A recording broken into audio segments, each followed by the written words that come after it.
नेहिया से नेहिया में हमके अझुरवल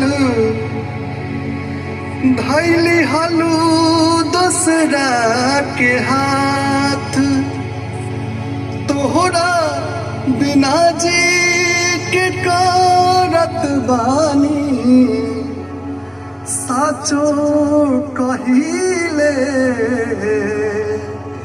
ए जानू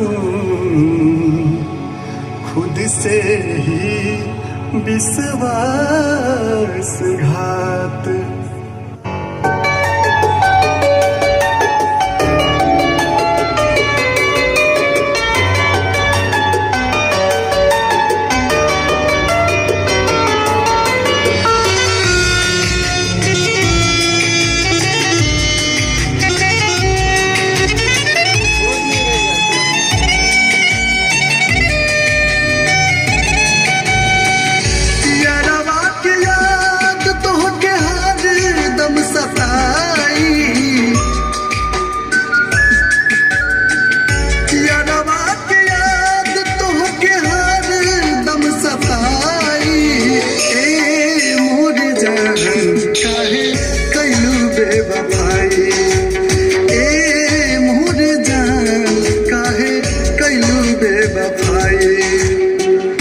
दूसरा के नाम के मेहंदी हालू रचाई ए मोर जान काहे कैलू बेवफाई ए मोर जान काहे कैलू बेवफाई।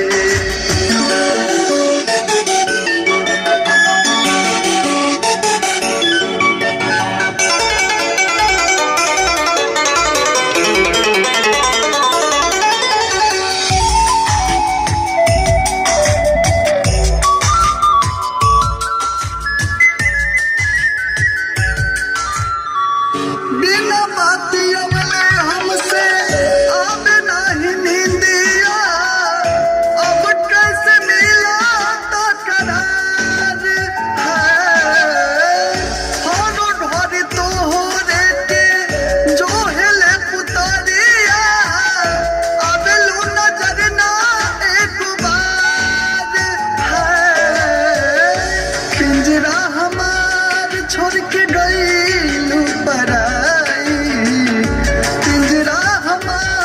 छोड़ के गईलू पराई ए मोर जान काहे कैलू बेवफाई ए मोर जान काहे कैलू बेवफाई।